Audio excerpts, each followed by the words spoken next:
The New England Patriots and the Seattle Seahawks will square off in the Super Bowl next Sunday. Meantime, here in Houston, the Texans are contemplating whether and when to extend quarterback CJ Stroud and what other steps they may need to take this offseason in an effort to get further in the playoffs next season. Here to discuss these and other NFL matters is the Houston Chronicle's NFL and Texans beat writer Jonathan Alexander. Jonathan, good morning. Good morning. How are you? I'm all right, and yourself? I am great. Thanks for having me. Let's first preview the Super Bowl itself. What intrigues you about the matchup between the Patriots and the Seahawks? Yeah, you have two of the most consistent teams on both sides in the AFC and the NFC facing off against each other. But you also have a team in the New England Patriots who was one of the worst teams in the league last year. And for them to make the Super Bowl with a first-time head coach is quite remarkable. I could see from a Texas fan's perspective two ways of rooting on Sunday. On the one hand, maybe you want the Patriots to lose badly because the Texans lost to them in the playoffs. On the other hand, you might want them to win dominantly because then it makes the Texans not look so bad because they lost to the Patriots in the playoffs. Where do you fall as a beat writer covering the Texans? Yeah, I think that Texans fans want the Seahawks to win rather than the opposite scenario because regardless of whether the Patriots beat them, they felt like they were good enough to win. They thought that the four turnovers, if they had not committed turnovers, then they would have won that game. And, you know, the Texans have a little bit of a history with the Patriots as well. The Patriots historically have beaten them over the years. So there's no love lost there.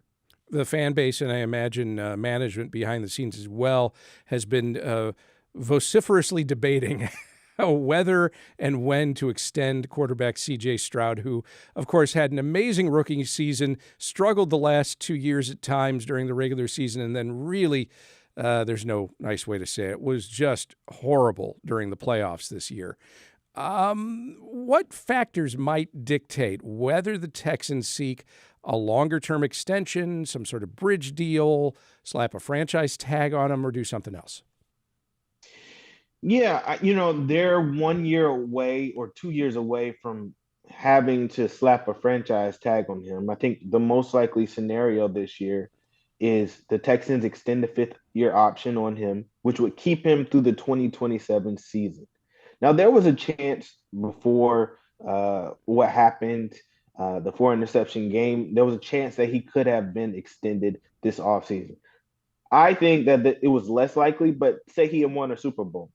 I think they would have been quick on trying to re-sign him. But now, given how he played, they are likely to want to wait a year, have that fifth year option, have him for 2 more years, and then make a decision perhaps next offseason or the year after that. If he plays poorly next year, then they could potentially franchise tag him after that, or after the 2027 season to see for sure whether he is their quarterback of the future.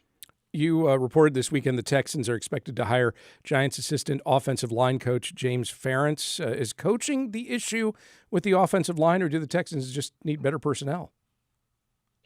Yeah, I think that in particular, I think both, but not so much coaching. But I think that move in particular was to get better alignment with offensive coordinator Nick Caley. When Nick Caley came in, he didn't have a ton of coaches who he was particularly familiar with.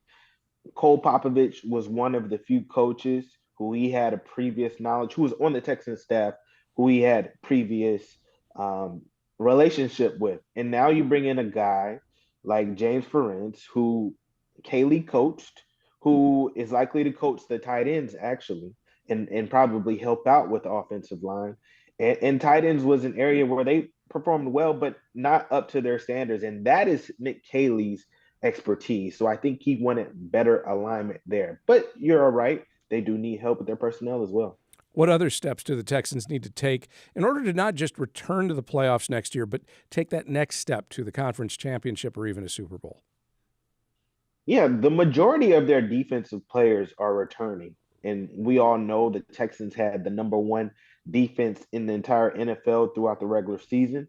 But the area that they need to fix is on offense, obviously. And in the NFL, it starts with the offensive line, the guys up front. They control the game, whether that is running or keeping your quarterback protected. And the Texans just haven't had a ton of success with their offensive line in the past 2 years. Their offensive line was better last year, but it was not as good as it could have been. And CJ Stroud's success historically has been very dependent on how his offensive line has played. Year one, it played phenomenally. CJ Stroud had the best year of his career, one of the best rookie seasons of all time. Year two, it was horrendous. CJ Stroud had a terrible year. Year three, it was okay. And CJ Stroud's year was just okay. So the Texans have to beef up that offensive line. Before we wrap up, since the Patriots are in the Super Bowl, I guess we shouldn't let the moment pass without noting that six-time Super Bowl champion and longtime and now former Patriots coach Bill Belichick was not elected to the Football Hall of Fame in his first year of eligibility. How come? Yeah, to me, honestly, Bill Belichick should have been the first ballot Hall of Famer. But I think that there are some times that there are biases and within the Hall of Fame, and rightfully so. Each there's a person that represents a team for each team, so they want their guys to get in. And I think that perhaps I don't know in particular who didn't vote for Bill Belichick, but perhaps there were some lingering things. Bill Belichick was, um, you know, in Spygate, Deflategate, a couple of things that would be considered cheating. Now, is does that mean he shouldn't be a first ballot Hall of Famer? I don't think so because he is considered, even without those situations, he is considered the greatest head coach of all time. Now John, he'll get in next time, but this year it was very much a surprise. Jonathan Alexander with the Houston Chronicle, thank you very much. Thank you for having me.